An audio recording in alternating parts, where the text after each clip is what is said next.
Mabuhay everyone, Marches back here. How's it going, guys?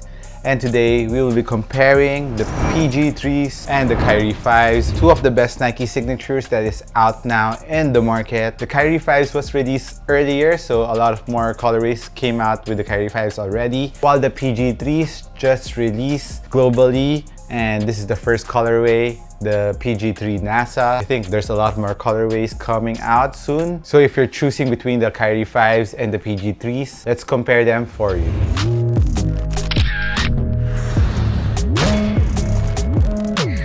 Alright, let's start off with the upper. Both shoes have mesh uppers. The main difference is the mesh found in the KYRIE 5s is more on a synthetic mesh upper. I think it's more fused compared to the PG3s. The PG3s has EM mesh, which is a lot more smoother. You can really feel it when you're touching it. The fused mesh for me is more supportive compared to the regular mesh, but what you're sacrificing is breathability on the material. This is more breathable compared to the KYRIE 5s. As you play in the shoes, you'll feel hotter in the KYRIE 5s. So if you want a more breathable shoe, the KYRIE 5 is not for you, go with the PG3s. But as for support, if you don't mind breathability that much, the KYRIE 5s is one of the most supportive shoe out now in the market. Mainly it's designed for KYRIE. They're a very shifty guard, so he needs all the support he can get, especially on the upper material. Nothing bad to say about the support on the PG3s. Also awesome on the support, especially on the forefoot and heel. This is the Venus flytrap lacing system, while the PG3s have a half tongue,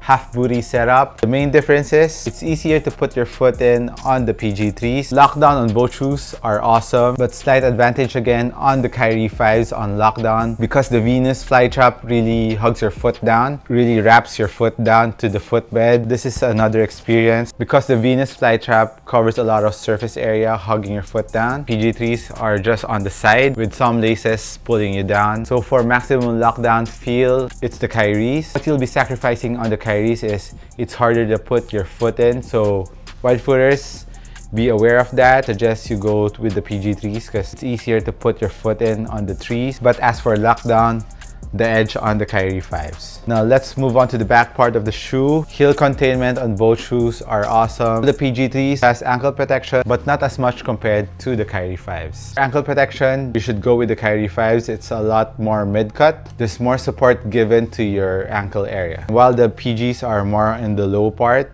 of the shoe. So heel lockdown support, both are awesome, but slight advantage on the KYRIE 5s. Now let's move on to the cushion. So both shoes have forefoot zoom unit. The KYRIE 5s has the zoom turbo compared to the regular zoom unit that you can find in the PG3s. Pretty similar to the old PGs, but the main difference is the carrier phylon. The injected phylon found in the PG3s is more plush compared to the KYRIE 5s because I think KYRIE really likes responsiveness on his shoe. It doesn't want any lags at all, so they made this more dense. So the compensation you will get there is there's a lot more impact protection on the plush phylon found in the PG3s compared to the more dense phylon found on the KYRIEs. So responsiveness and court feel are awesome on both shoes, but slight advantage on the KYRIE 5s because as you know, KYRIE really likes his shoe to be really close to the ground and very responsive, but it tends to sacrifice on the cushioning, specifically on the impact protection on the shoe. So if you want more impact protection,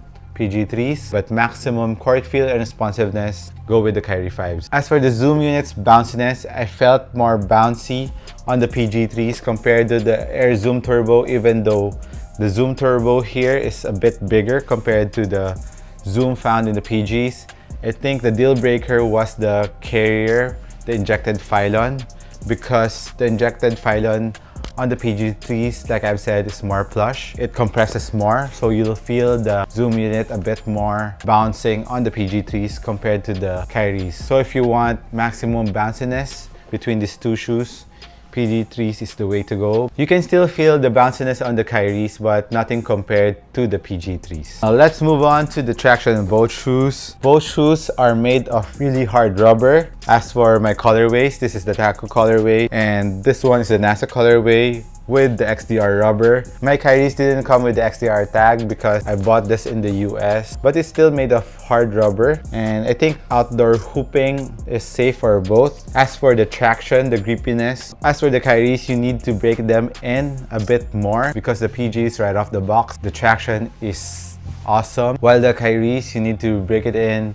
for a couple of days before you feel the maximum traction on the KYRIEs. But I will give a slight advantage on the grippiness and squeakiness here on the PG3s. You stop on a dime on the traction on the PG3s. I don't know if it's just because this is made out of XDR rubber, so it's more squeaky. It stops on the dime more compared to the KYRIEs. While the KYRIEs are very grippy, it doesn't squeak that much, and I felt that I stopped more on the dime with the PG3s compared to the KYRIEs. So traction-wise, PG3s for me. Let's go with the sizing. True to your size on both shoes. The length are pretty similar.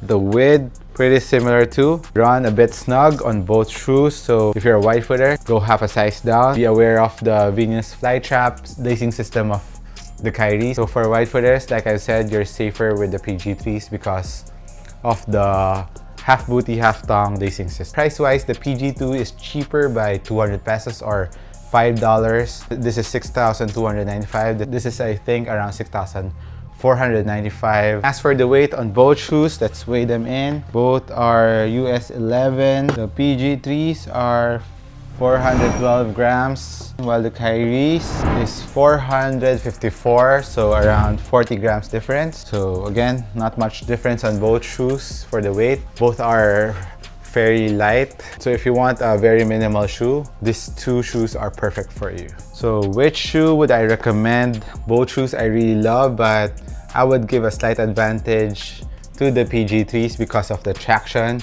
and impact protection and bounciness on the cushion. I really like the cushion setup on the PG3s, but I'm just worried about the Phylon bottoming out. I hope it doesn't bottom out, but overall the cushion feel is awesome. You know, I'm a cushion guy. I like impact protection and bounce on the forefoot. But if you're a player who likes maximum court feel and responsiveness and more ankle support, go with the KYRIEs, and this has a lot more support in the forefoot too, but not much of a difference between the PG3s. It really depends on the style of play, because me, I like cushion, so I'll go with the PG3s. But for some players who like court feel, responsiveness more, doesn't mind a little bit of impact protection, then go with the KYRIEs. So that's it on my take on the KYRIE 5s and the PG3s. I hope I helped you guys out.